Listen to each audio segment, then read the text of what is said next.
नि सा गा पनि पनि धा पा पद पद गा नि ध सा नि सा गा पनि पनि धा पा पद पद गा नि ध सा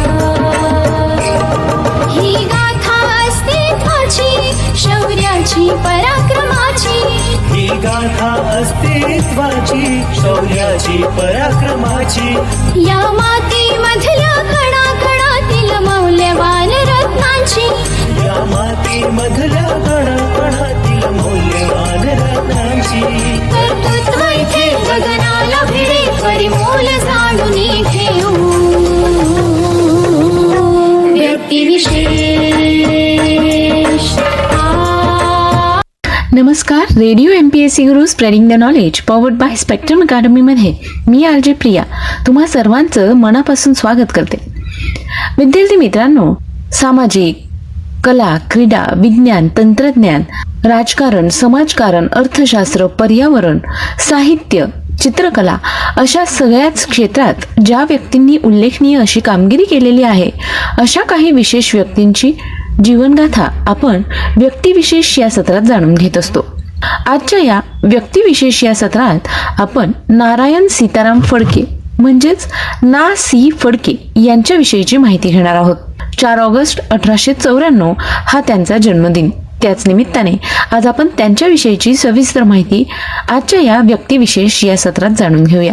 नारायण सीताराम फडके यांना युगप्रवर्तक, मराठी कादंबरीकार, कथाकार, मराठी लघुनिबंधाचे आद्य प्रवर्तक आणि साहित्य समीक्षक म्हणून ओळखलं जातं. त्यांचा जन्म 4 ऑगस्ट 1894 रोजी नगर जिल्ह्यातील कर्जत या ठिकाणी झाला. त्यांच्या वडिलांचं नाव होतं सीताराम फडके. ते वेदांती होते. 1913 मध्ये वेदांत निदर्शन हा व्यासंगपूर्ण ग्रंथ त्यांनी लिहिला आहे. फडक्यांचं प्राथमिक शिक्षण वडूज, बार्शी, पुणे अशा वेगवेगळ्या ठिकाणी झालं, तर माध्यमिक शिक्षण पुण्याच्या नूतन मराठी विद्यालयात आणि महाविद्यालयीन शिक्षण फर्ग्युसन कॉलेजमध्ये झालं. 1917 साली ते MA झाले. तत्पूर्वीच 1916 मध्ये न्यू पुणा कॉलेजात ते प्राध्यापक झाले होते. महात्मा गांधींनी पुकारलेल्या असहकारितेच्या चळवळीत भाग घेण्यासाठी त्यांनी ह्या नोकरीचा राजीनामा दिला. 1920 आणि केसरी व मराठा या पत्रांच्या कचेरीत उपसंपादक म्हणून ते काम पाहू लागले. तथापि महात्मा गांधींची काही धोरणे न पटल्यामुळे या चळवळीपासून दूर होऊन पुन्हा प्राध्यापकी करण्याचा तसेच राजकारणात न पडण्याचा निर्णय त्यांनी घेतला. त्यानंतर दिल्ली, सिंध, हैदराबाद, नागपूर, कोल्हापूर येथील महाविद्यालयातून तत्वज्ञान, तर्कशास्त्र आणि मानसशास्त्र या विषयांचे प्राध्यापक म्हणून त्यांनी काम केले. कोल्हापूरच्या राजाराम कॉलेजातून 1949 मध्ये ते निवृत्त झाले. यानंतर उत्कृष्ट प्राध्यापक म्हणून त्यांनी मोठा लौकिक संपा दिला होता.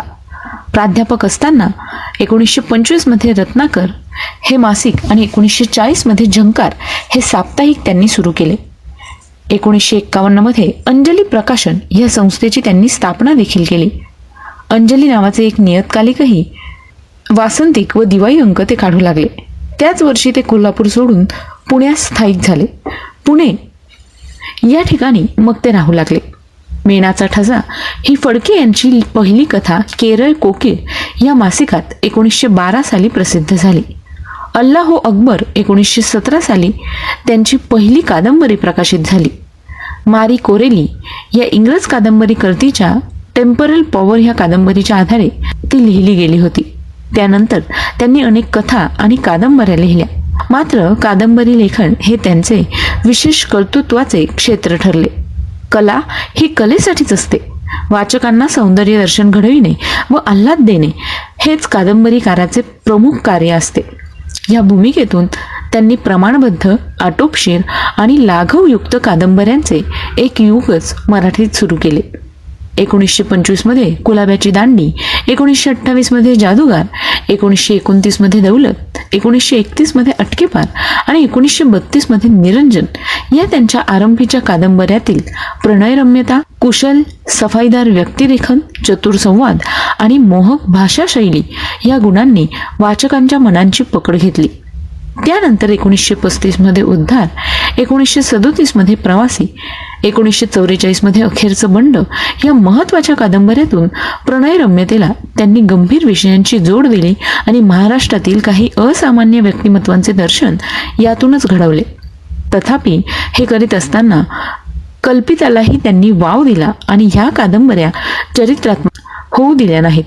गेल्या 50-60 वर्षातील महाराष्ट्रातील राजकीय आणि सामाजिक घडामोडींचा उपयोग त्यांनी आपल्या पुढील कादंबऱ्यातून पार्श्वभूमीसाठी करून घेतला.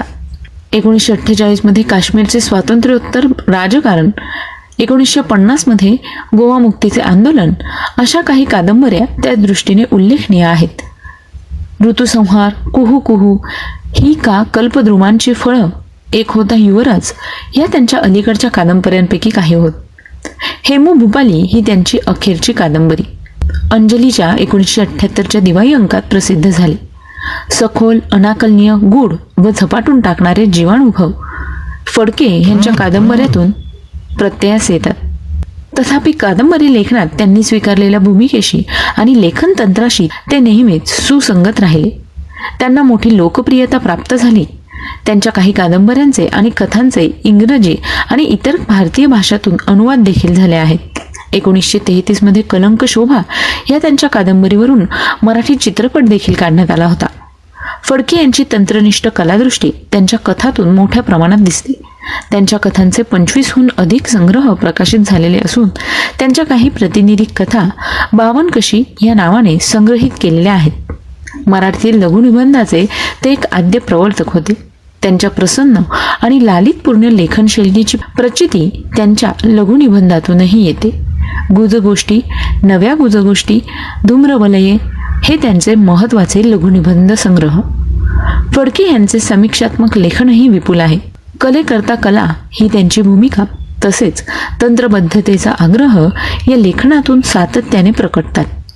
क्लेटन हॅमिल्टन याच्या द आर्ट ऑफ फिक्शन या ग्रंथाच्या प्रभावाखाली लिहिलेल्या प्रतिभा साधनात तसेच लघुकथालेखन, मंत्र आणि तंत्र या त्यांच्या ग्रंथात कलेच्या संदर्भातील त्यांच्या तंत्रदृष्टीची जाणीव स्पष्टपणे दिसून येते. आपल्या भूमिकेच्या पुष्ट्यर्थ, साहित्य आणि संसार, वेचलेले मोती, प्रतिभा विलास इत्यादी पुस्तके त्यांनी लिहिली आहेत. वक्तृत्व, संगीत आणि क्रिकेट ही त्यांची साहित्याखेरीज आणखी काही आवडती क्षेत्रे. श्रेष्ठ वक्त्यांच्या, गायकांच्या आणि क्रिकेट सामन्यांच्या आपल्या आठवणी त्यांनी अनुक्रमे असे वक्ते, अशी व्याख्याने, नादलुब्धांच्या आठवणी, अशा झुंजा असे झुंजार या पुस्तकात आपल्या खास शैलीत सांगितल्या आहेत. बाबूराव पेंटर, व्यक्ती आणि कला, किर्लोस्कर, व्यक्ती आणि कला, नाट्याचार्य खाडीलकर आणि खाडीलकरांच्या नाट्यकृती हे फडके यांनी लिहिलेले काही उल्लेखनीय चरित्र ग्रंथ. यातूनच चरित्र नायक आणि त्यांच्या कृती याविषयी त्यांनी विवेचन देखील केले आहे. दादाभाई नौरोजी, टेरेन्स मॅक्सवेनी, डी व्हलेरा, महात्मा गांधी इत्यादी थोरांची चरित्रे त्यांनी मुख्यतः विद्यार्थ्यांसाठी लिहिली आहेत. फडके यांनी नाट्यलेखन देखील केले. युगांतर, संजीवन, काळे गोरे, जानकी इत्यादी त्यांची नाटके आहेत. तथापि नाटककार म्हणून ते फारसे यशस्वी होऊ शकले नाही. त्यांच्या आत्मचरित्रात्मक लेखनात माझ्या साहित्य सेवेतील स्मृती या पुस्तकाचा अंतर्भाव होतो. 1969 साली माझं जीवन एक कादंबरी हे त्यांचं आत्मचरित्र प्रसिद्ध झालं. स्वतःच्या कादंबऱ्यांची आणि लघुनिबंधांची विस्तृत चर्चा त्यांनी अनुक्रमे मी व माझ्या कादंबऱ्या आणि मराठी लघुनिबंधाचा जनक कोण या पुस्तकातून केलेली आहे. याखेरीज तर्कशास्त्र, मानसशास्त्र, संतती नियमन इत्यादी विषयांवरही त्यांनी इंग्रजीतून आणि मराठीतून पुस्तके लिहिली आहेत. त्यांची एकूण ग्रंथसंख्या 189 इतकी आहे. रत्नागिरी येथे भरलेल्या 1940 सालच्या महाराष्ट्र साहित्य संमेलनाच्या अध्यक्षपदाचा मान त्यांना देण्यात आला होता. याचबरोबर 1962 साली त्यांना पद्मभूषण हा किताब देऊन भारत सरकारने त्यांचा गौरव देखील केला होता. त्यांच्या पत्नी कमला फडके यांनीही कथा कादंबऱ्या लेखन केले आहे. विद्यार्थी मित्रांनो, नासी फडके यांचा 22 ऑक्टोबर 1978 रोजी मृत्यू झाला. त्यांनी मराठीत अनेक कादंबऱ्या, कथा आणि लघुनिबंध लिहिले आहे. त्यांनाच लघुनिबंधाचे आद्य प्रवर्तक असं देखील संबोधलं जातं. मला खात्री आहे की ही माहिती तुम्हाला नक्कीच आवडली असेल. तुम्हाला तुमचे फीडबॅक आणि सजेशन द्यायचे असतील तर तुम्ही आमच्या 8698 या क्रमांकावर तुमचे फीडबॅक पाठवू शकता. आणि सोबतच तुम्हाला स्पर्धा परीक्षांचे अपडेट आणि इतर काही गोष्टींचे अपडेट देण्यासाठी सुद्धा आम्ही रेडिओ MPSC गुरु आणि स्पेक्ट्रम अकॅडमी हे आमचं फेसबुक आणि इंस्टाग्रामचे अकाउंट सुरू केले आहेत. तेव्हा हे अकाउंट लाईक, फॉलो आणि शेअर करायला विसरू नका. चला तर मग मित्रांनो, मी RJ प्रिया तुम्हा सगळ्यांची रजा घेते. पुन्हा भेटू उद्याच्या व्यक्तिविशेष या सत्रात एका नवीन व्यक्तीची जीवनगाथा ऐकण्यासाठी. तोपर्यंत सुरक्षित राहा, काळजी घ्या आणि अर्थातच ऐकत राहा radio MPSC Guru spreading the knowledge powered by spectrum academy.